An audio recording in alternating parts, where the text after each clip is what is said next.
Naimbag nga daw kada kayo kailyan, kat intay nga rudmanen pasyaren iti Canton City, Eco Park.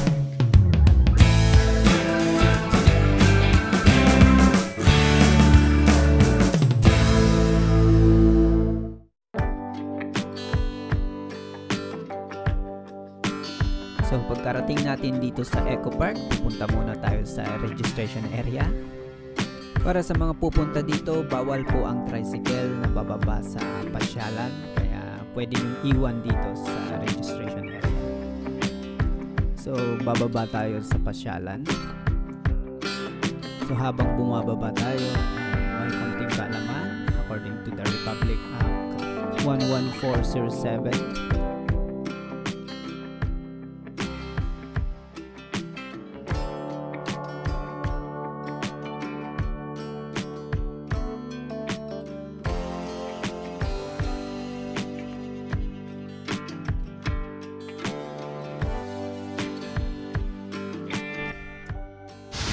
So malawak ang Eco Park na ma-develop kasi 4 na barangay ang halos nasasakupan nito.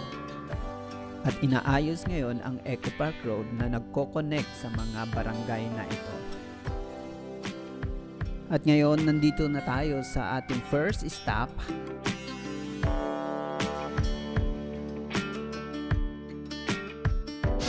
Nandito nga tayo. So kung meron tayong tinatawag na Twin Tower, syempre meron din tayong Twin Kubo. Sa yun. At hindi nyo ba alam na ang kubong ito ay babae at saka lalaki? What? Syempre ito na yung kubo. At ano namang tawag natin sa kabila? Babae. Syempre, kuba. So, ayun guys, pupunta na tayo sa ibaba.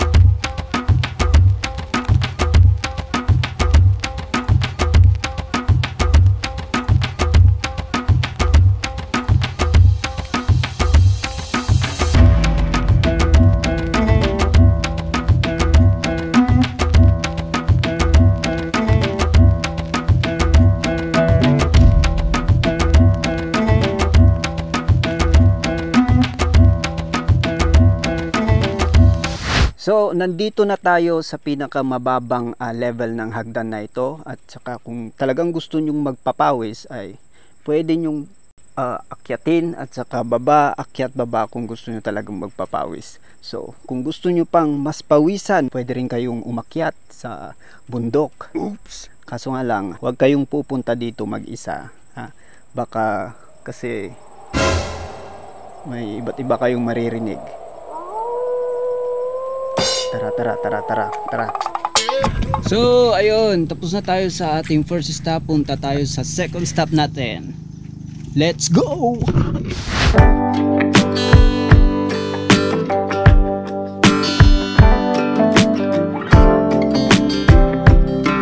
Paalala lang sa mga motorista na dahan-dahan kayo sa pagbaba kasi matarik ang daanan.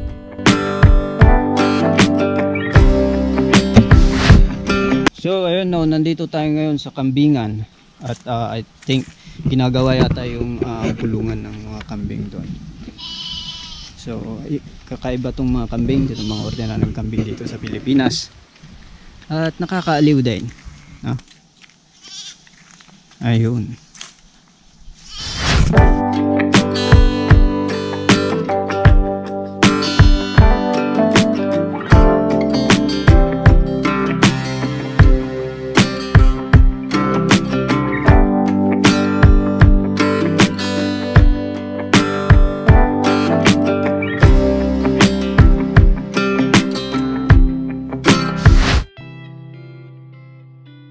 Isa sa mga nagustuhan ko dito ay yung mga buildings na nakaka-relax tignan. Kung nature lover ka, magugustuhan mo dito.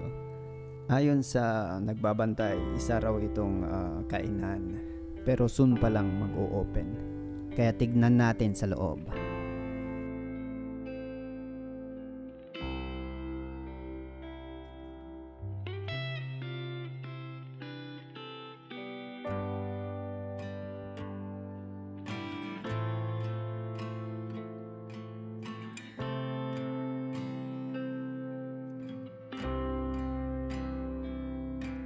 Gustong gusto ko yung mga design na kahoy.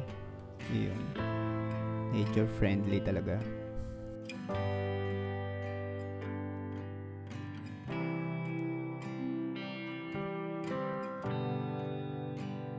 Sa di kalayuan, pupunta naman tayo sa Eco Park Aviary.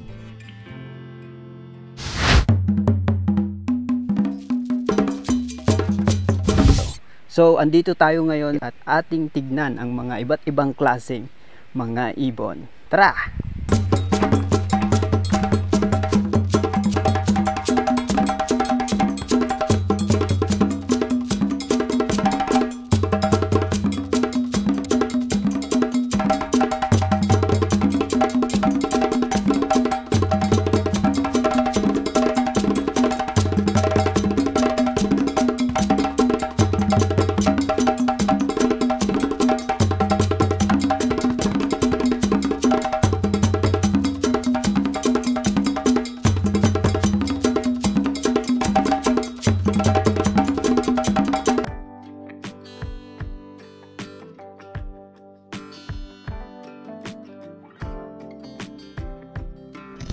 At ngayon naman pupunta tayo sa mini Disneyland dito sa Eco Park.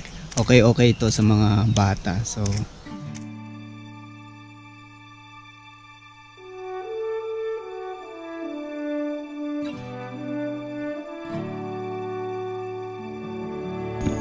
at syempre guys, sino ba naman ang hindi makakalimot sa istorya ni Snow White?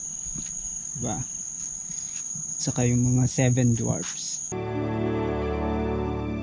Ang gustong-gusto ko sa istorya ni Snow White ay ang nakalimutan niya yung kanyang sapatos. Okay. Ayun.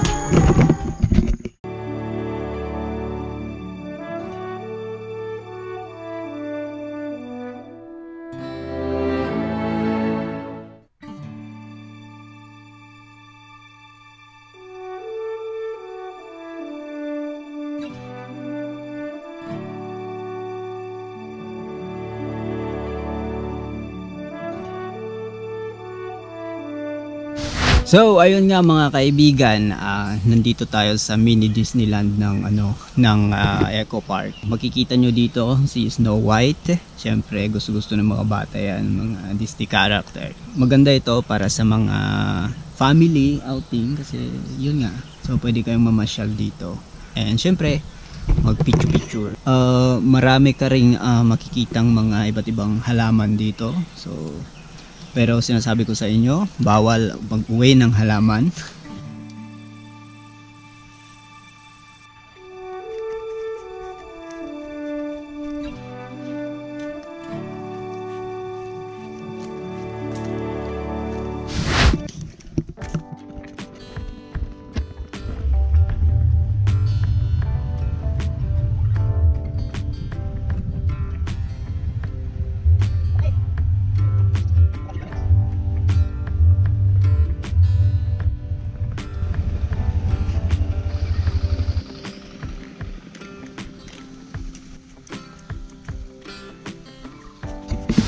At heto tayo ngayon, dito tayo sa kubo at maganda ito para sa picnic kasi may mga maliliit na kubo pa dito. Pwede kayong mag-stay dito at kumain ng lunch, ganon. So napakaganda at parang nakakatanggal stress, di ba?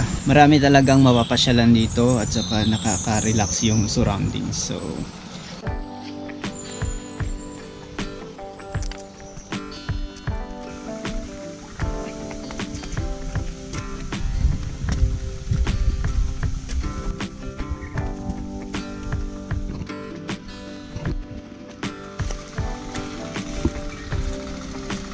sabi kanina ni Kuya, may avatar daw dito.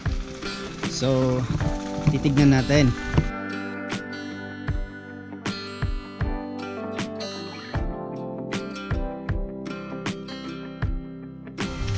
So, kahit dito pwede yatang mag-picnic. Nakita ko na yung avatar. Yun. Ay, wow. Napicturan nga. Ay, galing.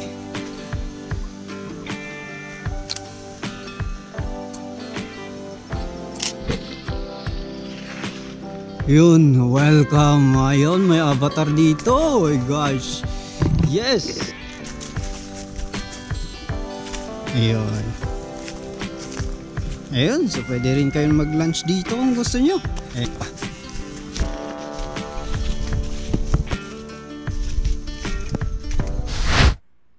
Aba, kung gusto niyo namang umakyat ng napakahabang hagdan na to, pwede rin kayong umakyat dito kung hilig nyo mag-trekking. Actually, sa taas nito, nakadugtong to papunta sa kabila. Pero sisilipin lang natin. So, tara, let's go!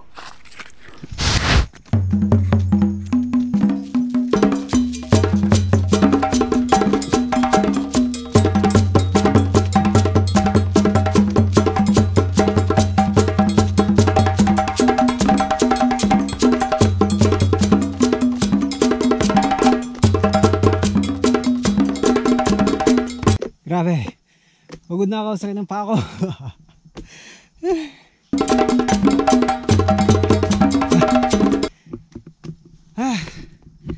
So, andito ako ngayon sa pinakadulo nitong nagawang hagdan na to. Hindi ko alam kung ito na yung last, pero sabi nila yung daan dyan papunta sa kabila naman ay magkadugtong kung gustong pumunta dun sa may aviary kanina.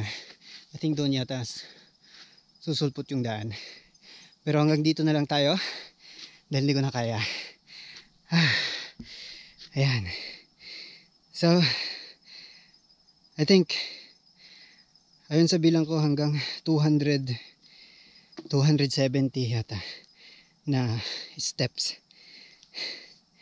So balik na tayo guys.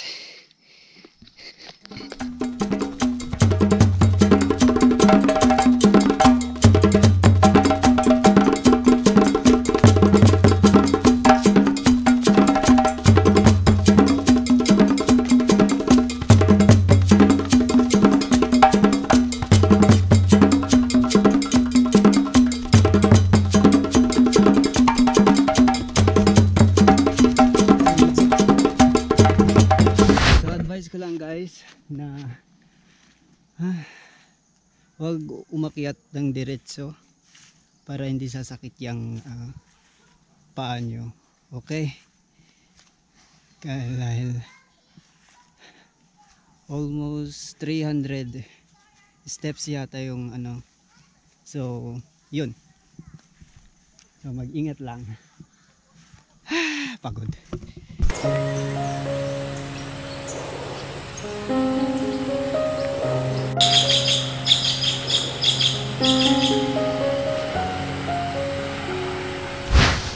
So ayun nga, napakaganda ng place. So yung mga part dito ay vintage na vintage. So nature na nature ang dating, makakalikasan.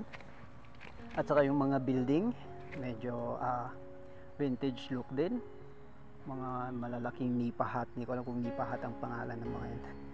So yun nga, maraming pasyalan. Pwede kang umakyat, punta sa bundok.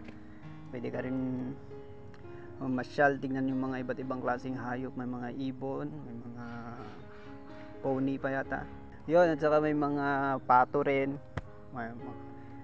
So maraming hayop ang nandito. At maganda, malawak din.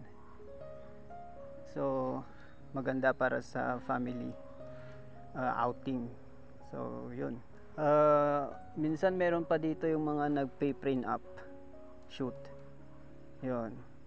Pwede rin yatang mag-celebrate dito ng birthday. Pwede rin. So yun ang masasabi ko. So punta tayo sa mga iba pang mga lugar.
At ngayon naman pupunta tayo sa view deck ng Canton City.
So ayun, nakapunta din tayo dito sa view deck at makikita nyo sa likod ko na makikita mo talaga ang buong Canton City, pati yata Santa Lucia nakikita dito. So currently hindi pa masyadong developed tong lugar, so I think inaayos pa pati yung daan.